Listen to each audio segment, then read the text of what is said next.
నమస్కారం ఘంటారావానికి స్వాగతం ముందుగా ప్రధానాంశాలు ఇరాన్తో అమెరికా శాంతి ఒప్పందం నేడే ఉంటుందన్న ట్రంప్ వెనువెంటనే హార్ముజ్ జలసంధి తెరుచుకుంటుందని వెల్లడి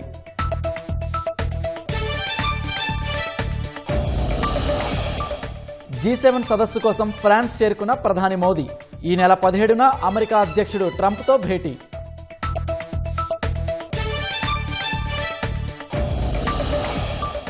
తృణమూల్ కాంగ్రెస్కు మరో ఎదురుదెబ్బ తిరుగుబాటు వర్గంలో చేరిన ఎంపీ సుదీప్ బందోపాధ్యాయ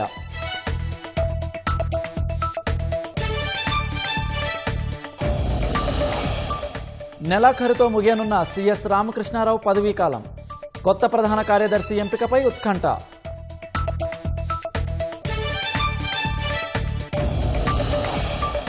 కాకినాడలో వారమైనా చిక్కని చిన్నారి జ్ఞానేశ్వరి జాడ కిడ్నాప్ కోణంలో ముమ్మరంగా దర్యాప్తు చేస్తున్న పోలీసులు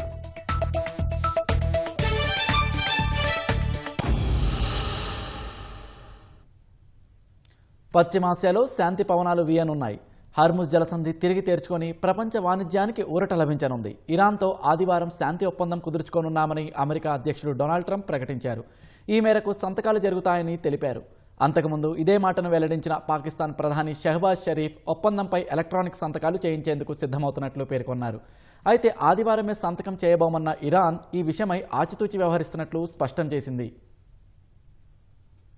పశ్చిమాసియాలో శాంతి నెలకొనేలా తాజా పరిణామాలు కొనసాగుతున్నాయి అమెరికా ఇరాన్ మధ్య ఘర్షణలు ముగిసి హర్మూజ్ జలసంధి తిరిగి తెరుచుకునే అవకాశాలు కనిపిస్తున్నాయి యుద్ధం ముగియనుందంటూ అమెరికా అధ్యక్షుడు డొనాల్డ్ ట్రంప్ కీలక ప్రకటన చేశారు ఇరాన్తో ఆదివారం ఒప్పందం కుదుర్చుకోనున్నామని ప్రకటించారు ఈ మేరకు సంతకాలు జరుగుతాయని వెల్లడించారు ఇరాన్ అణ్వాయుధ కార్యక్రమాన్ని నాశనం చేసే దిశగా ఒప్పందం ఉంటుందని ట్రంప్ పేర్కొన్నారు మాజీ అధ్యక్షుడు బరాక్ ఒబామా గతంలో కుదుర్చుకున్న అణు ఒప్పందాన్ని తప్పుబట్టారు గతంలో ఒబామా ఇరాన్తో కుదుర్చుకున్న ఒప్పందం ఆ దేశం సులభంగా అణ్వాయుధాలు తయారు చేసుకునేలా ఉందన్నారు తమ ఒప్పందం మాత్రం ఇందుకు పూర్తి విరుద్ధమన్న ట్రంప్ ఇరాన్ అణు కార్యక్రమానికి అడ్డుగోడగా నిలవనుందన్నారు ఇరాన్ అణ్వాయుధ కార్యక్రమాన్ని ఇప్పటికే పూర్తిగా నిర్వీర్యం చేశామన్న ఆయన వారి దగ్గర ఉన్న శుద్ధి చేసిన యురేనియాన్ని తర్వాతి దశల్లో నాశనం చేస్తామని ట్రూత్ సోషల్లో పేర్కొన్నారు సరైన సమయంలో అంతా ప్రశాంతంగా ఉన్నప్పుడు తాము ఇరాన్లోకి ప్రవేశించి గ్రానైట్ పర్వతాల కింద ఉన్న శుద్ధి చేసిన యురేనియాన్ని తీసుకువస్తామని అమెరికా అధ్యక్షుడు చెప్పారు ఇరాన్ అణు కేంద్రాలను తమ B-2 బాంబర్లు నాశనం చేశాయన్నారు దానివల్లే యురేనియం కుప్పకూలిన కొండల కింద చిక్కుకుపోయిందని ట్రంప్ తెలిపారు తీసుకువచ్చిన యురేనియాన్ని శుద్ధి చేయని యురేనియంతో కలిపి ఇరాన్లో లేదా అమెరికాలో నాశనం చేస్తామని చెప్పారు ఈ ప్రక్రియ వేగంగా సులభంగా ప్రశాంతంగా జరుగుతుందని ఆశిస్తున్నానని ట్రంప్ వెల్లడించారు శాంతి ఒప్పందంపై అంతకుముందు పాకిస్తాన్ కూడా కీలక ప్రకటన చేసింది రానున్న 24 గంటల్లో ఒప్పందం కుదిరే అవకాశాలు ఉన్నాయని పాక్ ప్రధాని షహబాజ్ షరీఫ్ తెలిపారు వెంటనే ఒప్పందంపై ఎలక్ట్రానిక్ సంతకాలు చేయించేందుకు తాము సిద్ధమవుతున్నట్లు వెల్లడించారు ఈ చరిత్రాత్మక శాంతి ఒడంబడిక సుస్థిర శాంతికి బలమైన పునాదులు వేస్తుందన్న విశ్వాసం తమకుందని ఎక్స్లో షరీఫ్ పేర్కొన్నారు పాక్ ప్రధాని ప్రకటనను ఇరాన్ పూర్తిగా ఖండించలేదు కానీ ఒప్పందంపై ఆదివారం సంతకం చేయబోమని తేల్చి చెప్పింది రానున్న రోజుల్లో చేస్తామేమోనని పూర్తిగా కొట్టిపారేయలేమని తెలిపింది ఎందుకంటే అమెరికా ఎప్పుడు ఎలా వ్యవహరిస్తుందో తెలియని పరిస్థితి ఉందని అందుకే ఈ ప్రక్రియపై ఏ ప్రకటననైనా తాము జాగ్రత్తగా ఇవ్వాలని ఇరాన్ విదేశాంగ శాఖ అధికార ప్రతినిధి ఇస్మాయిల్ బగాయి ట్రంప్ ప్రకటనకు ముందు తెలిపారు లెబనాన్ సహా అన్ని ప్రాంతాల్లో యుద్ధం ముగించే ప్రాథమిక ఒప్పందంపై సంతకాలు చేయడానికి ఇరు పక్షాలు చర్చలు జరుపుతున్నాయని ఇరాన్ విదేశాంగ మంత్రి అబ్బాస్ అరాక్చి తెలిపారు ఇందులో ఇరాన్ అణు కార్యక్రమం లేదన్నారు ప్రాథమిక ఒప్పందం కుదిరిన 60 రోజుల తర్వాత అణ్వాయుధాల అంశం పై చర్చలు జరుగుతాయని తెలిపారు ఇరాన్ సుప్రీం నేత అలీ ఖమేనీ అంత్యక్రియల ఊరేగింపులు వచ్చే నెల 4న టెహ్రాన్లో ప్రారంభమవుతాయని ఇరాన్ ప్రకటించింది 9వ తేదీన అంత్యక్రియలు మషహద్ నగరంలో జరుగుతాయని పేర్కొంది అమెరికాతో శాంతి ఒప్పందంపై ఇరాన్ విదేశాంగ శాఖ అధికార ప్రతినిధి ఇస్మాయిల్ బగాయి కీలక వ్యాఖ్యలు చేశారు వాషింగ్టన్తో కేవలం ప్రాథమిక ఒప్పందం మాత్రమే కుదుర్చుకుంటామని తెలిపారు దానిని తుది ఒప్పందంగా పరిగణించవద్దని అన్నారు ప్రస్తుతం జరుగుతున్న చర్చలు అణు కార్యక్రమానికి సంబంధించినవి కావని కేవలం యుద్ధాన్ని ముగించడమే లక్ష్యంగా సాగుతున్నాయని బగాయి వివరించారు ముసాయిదా ఒప్పందంలో ప్రధానంగా 14 అంశాలు ఉన్నట్లు ఇరాన్ మీడియా పేర్కొంది లెబనాన్ సహా అన్ని ప్రాంతాల్లో సైనిక దాడులను తక్షణమే నిలిపివేయడం అందులో ప్రధాన అంశమని వెల్లడించింది ఓడరేవుల దిగ్బంధనాన్ని అమెరికా ఎత్తివేస్తే హర్ముజ్ జలసంధిని ఇరాన్ పూర్తిగా తెరుస్తుందని తెలిపింది. అటు ఇరాన్తో ఇవాళ ఒప్పందం కుదుర్చుకోనున్నట్లు అమెరికా అధ్యక్షుడు డొనాల్డ్ ట్రంప్ ఇప్పటికే ప్రకటించారు. ఇరాన్ మాత్రం ఆచితూచి స్పందిస్తోంది. చర్చలు జరుగుతున్నాయని, తుది నిర్ణయం అమెరికా వైఖరిని బట్టి ఉంటుందని పేర్కొంది. G7 దేశాల శిఖరాగ్ర సమావేశంలో పాల్గొనేందుకు ప్రధాని నరేంద్ర మోదీ ఫ్రాన్స్కు చేరుకున్నారు. నైస్ ఎయిర్పోర్టుకు చేరుకున్న ప్రధానికి ఫ్రాన్స్ మంత్రులు స్వాగతం పలికారు. ఈ పర్యటనలో అమెరికా అధ్యక్షుడు డొనాల్డ్ ట్రంప్తో పాటు పలువురు దేశాధినేతలతో ద్వైపాక్షిక, త్రైపాక్షిక చర్చలు జరపనున్నారు. ఈ చర్చల ద్వారా భారత్తో స్నేహ సంబంధాలు మరింతగా బలోపేతం అవుతాయని ఎక్స్లో పేర్కొన్నారు. ఆర్థిక, సాంస్కృతిక సంబంధాలను పెంపొందించే లక్ష్యంతో ఈ పర్యటన కొనసాగుతుందన్నారు. ఫ్రాన్స్ అధ్యక్షుడు ఇమాన్యుయల్ మెక్రాన్తో ఇవాళ ద్వైపాక్షిక చర్చలు జరపనున్న ప్రధాని మోదీ ఆ తర్వాత ఆయనతో కలిసి భారత్ ఇన్నోవేటివ్స్ సమావేశాన్ని ప్రారంభించనున్నారు. ఈ నెల 17న అమెరికా అధ్యక్షుడు ట్రంప్తో మోదీ భేటీ కానున్నట్లు అమెరికా మీడియా వెల్లడించింది. ఏడాది తర్వాత ఇరువురు తొలిసారి సమావేశమవుతున్నారు. గత ఏడాది ఫిబ్రవరిలో అమెరికా పర్యటనకు వెళ్లిన ప్రధాని మోదీ ట్రంప్తో భేటీ అయ్యారు.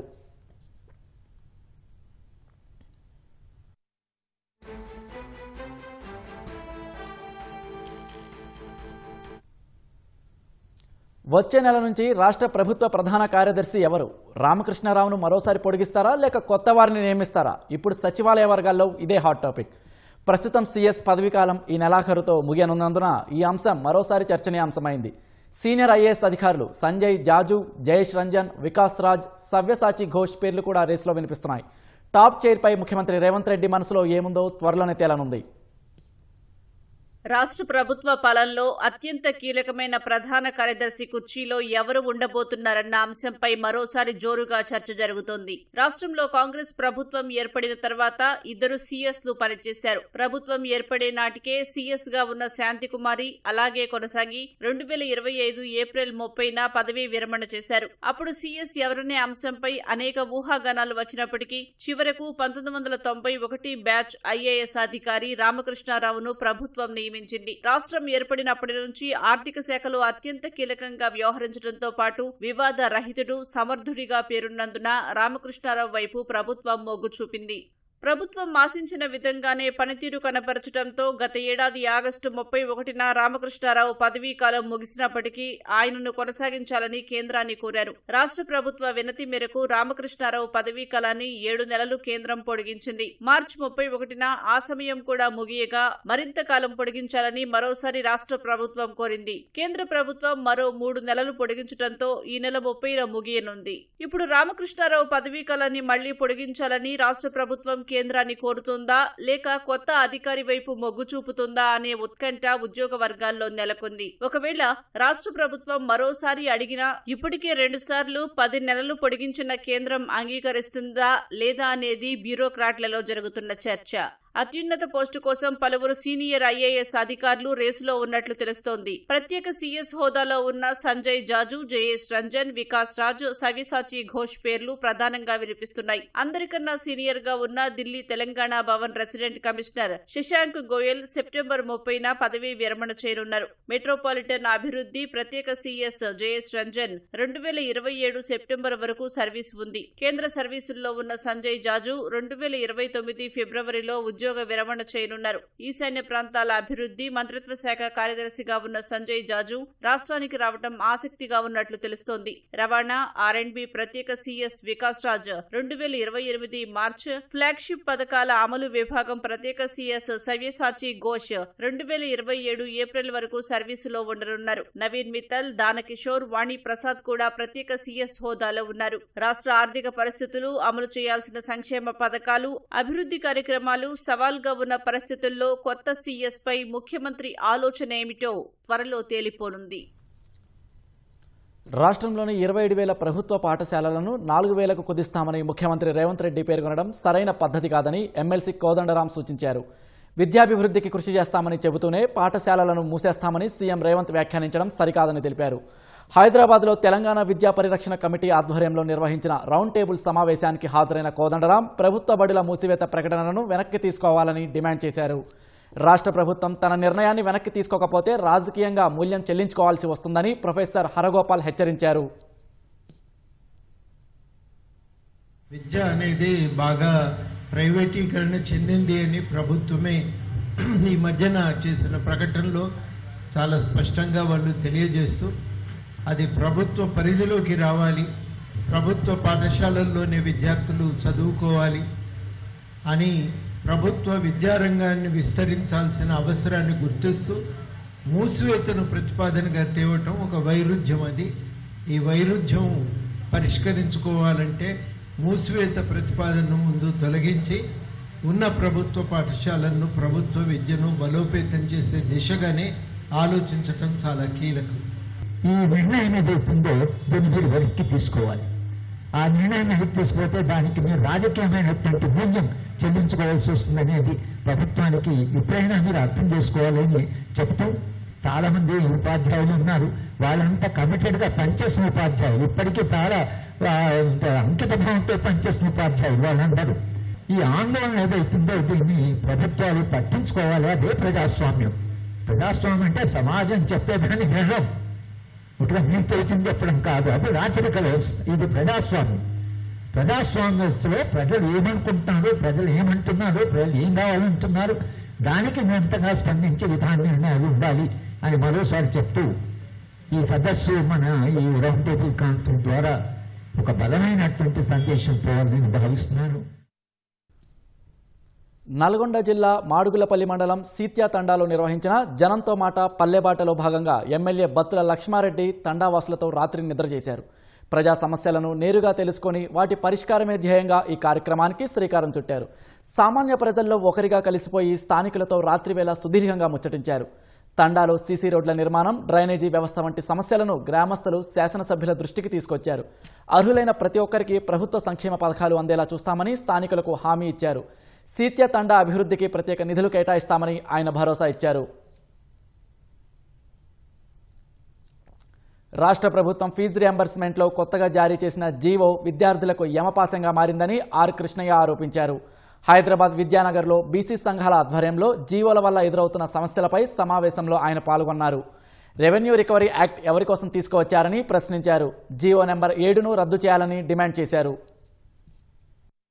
రాష్ట్ర ప్రభుత్వము ఫీజుల రియంబర్స్మెంట్ స్కీమ్ పై రోజు ఒక్క జీవో జారీ చేస్తూ గందరగోళం సృష్టిస్తుంది. దీనిని మేము తీవ్రంగా ఖండిస్తున్నాం. ప్రభుత్వానికి నిజంగా ఏమన్నా దమ్ముంది స్కీమ్ రద్దు చేస్తే రద్దు చేయి. విద్యార్థులందరినీ రోజు టెన్షన్ పెట్టుకుంటే ఎందుకని అందులో కాలేజీల్లో విద్యార్థుల ఖాతాల పైసలు వేస్తాయి. దాంతో ఆ జీవోను రద్దు చేశారు. ఇప్పుడు మళ్ళా 8, 9 విడుదల చేశారు. విద్యార్థులకు యమపాశం లేకుంది. ఫీజుల రియంబర్స్మెంట్ స్కీమ్ ఉద్యమం కూడా అదే విధంగా అవుతుంది. 2-3 రోజుల లోపల పెద్ద ఎత్తున మీటింగ్ పెట్టి సంఘాలన్నింటినీ కూడా ఇన్వాల్వ్ చేసి పెద్ద ఎత్తున ఉద్యమించాలని చెప్పి నేను పిలిపిస్తున్నా. కాకినాడ జిల్లా తుని మండలం సిహెచ్ అగ్రహారంలో అదృశ్యమైన 2 ఏళ్ల చిన్నారి జ్ఞానేశ్వరి కేసు మిస్టరీగా మారింది. చిన్నారి ఆచూకీ కోసం పోలీసులు ముమ్మర గాలింపు చర్యలు చేపట్టినా ఇప్పటికీ ఎలాంటి ఆధారం లభించలేదు. ఈ కేసులో కీలకంగా భావించిన పెంపుడు శునకం మృతి చెందడంతో దర్యాప్తు మరింత క్లిష్టంగా మారింది. కిడ్నాప్ కోణంలో పోలీసులు దర్యాప్తు కొనసాగుతోంది. చిన్నారి ఆచూకీ కోసం మరిన్ని బృందాలు రంగంలోకి దించాలని తాజాగా ఉప ముఖ్యమంత్రి పవన్ కళ్యాణ్ ఆదేశించారు.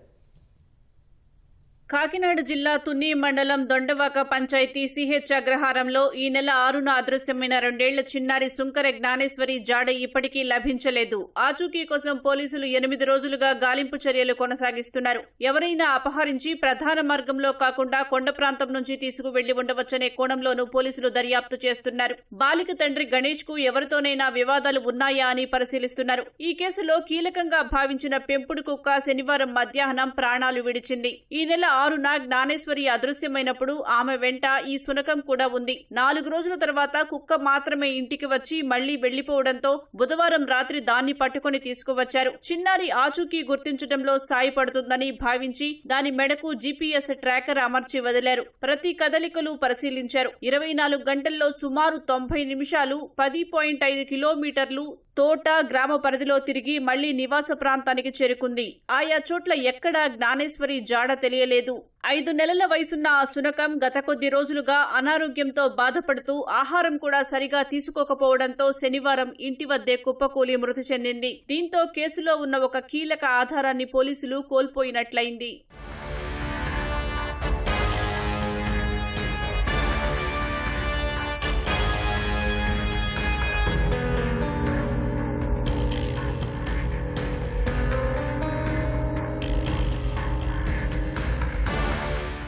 కేసు పురోగతిపై ఉన్నతాధికారులు ప్రత్యేక దృష్టి సారించారు. ఐజీ అశోక్ కుమార్, జిల్లా ఎస్పీ బిందు మాధవ్ ఆధ్వర్యంలో దర్యాప్తు బృందాలతో టెలికాన్ఫరెన్స్ నిర్వహించి పలు సూచనలు చేశారు. సీసీ ఫుటేజీలతో పాటు గ్రామం చుట్టుపక్కల 7 టవర్ల పరిధిలో ఫోన్ కాల్స్ ను పోలీసులు విశ్లేషించారు. వాటిలో 100 అనుమానాస్పదంగా ఉండటంతో వాటి ఆధారంగా నర్సీపట్నం ఏజెన్సీ ప్రాంతాలకు కూడా దర్యాప్తు బృందాలు వెళ్లినట్లు తెలిసింది. బాలికను తాను చూశానని చెప్పిన ఓ వ్యక్తి మాటల్లో నిజమెంతన్నది ఆరా తీశారు. కొండ ప్రాంతంలో 2 పోలీసు జాగిలాలు అన్వేషించాయి. ఇలాంటి కేసుల దర్యాప్తులో అనుభవం ఉన్న పలువురు అధికారులను కూడా రంగంలోకి దించారు. మృతి చెందిన పెంపుడు సునకానికి ఇవాళ పోస్టుమార్టం నిర్వహించి దాని మరణానికి గల కారణాలు తెలుసుకునేందుకు అధికారులు చర్యలు చేపట్టారు. వివరాలు ట్రేస్ చేసే ప్రక్రియ నిరంతరం కొనసాగిస్తున్నాం. ఏవైతే ఈ టెక్నికల్ ఎవిడెన్స్ ఉందో సీసీటీవీ ఫుటేజెస్ వెరిఫై చేయడం, అక్కడ ఆ ఏరియాలో ఉన్న టవర్స్ నుంచి కూడా మొత్తం టోటల్ కాల్స్ ఏవైతే ఉన్నాయో వాటిలన్నింటినీ తీసి డంప్ పెట్టి వెరిఫై చేస్తున్నాం.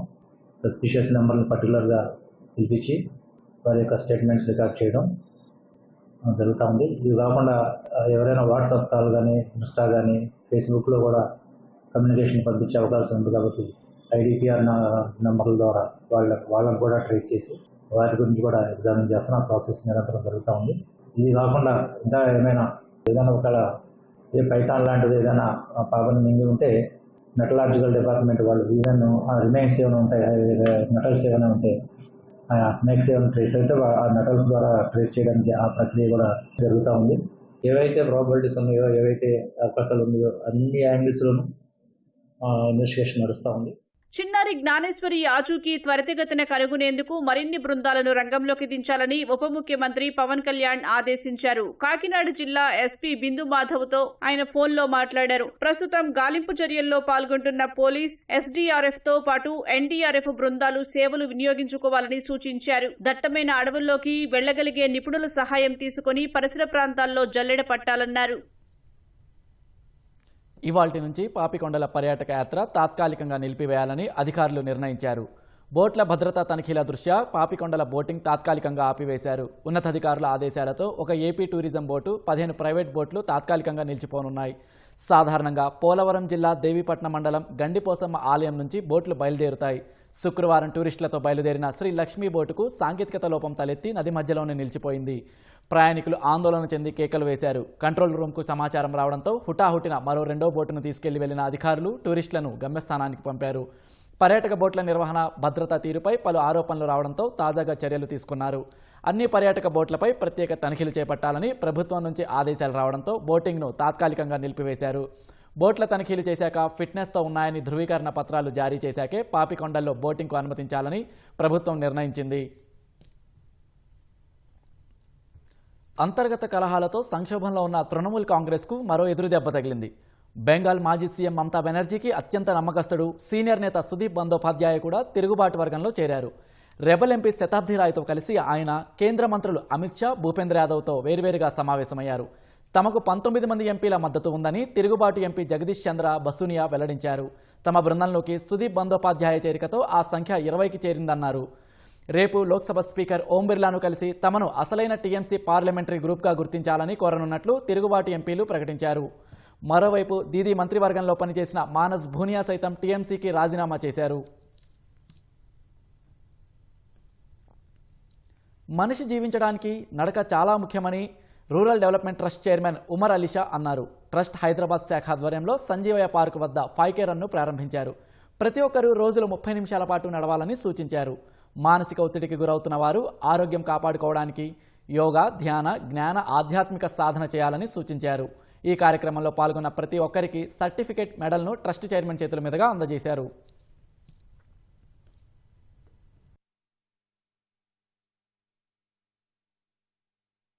ఎక్సర్సైజ్, వ్యాయామం, నడక. ఈ నడకను ప్రతిరోజు 30 నిమిషాలు ఆచరించగలిగినట్లయితే ఎంతో అద్భుతమైనటువంటి ఆరోగ్య ఫలితాలు మనం సాధించవచ్చు. డాక్టర్ల ద్వారా దగ్గరకు వెళ్ళక్కర్లేదు, డబ్బులు ఖర్చు పెట్టుకోక్కర్లేదు. మనం చక్కగా మంచి జీవితాన్ని, విజయాలు మన జీవితంలో సాధించడానికి అవకాశం కలుగుతుంది. జరుగుతుంది. ప్రతి ఒక్కరూ ప్రతి సంవత్సరం 3 మొక్కలు నాటేటువంటి ఒక అద్భుతమైనటువంటి కార్యక్రమాన్ని ప్రతి ఒక్కరూ చేయగలిగినట్లయితే మనం భూతాపాన్ని తగ్గించుకొని చక్కని వాతావరణాన్ని మనం అందరూ ఆస్వాదిస్తూ మన ఆక్సిజన్ సిలిండర్లు ఎప్పుడూ కూడా పదిలంగా ఉంటాయి. ఆ విధంగా ఈ యొక్క ఉద్దేశాన్ని దృష్టిలో పెట్టుకుని 5K రన్ ఏర్పాటు చేయడం జరిగింది.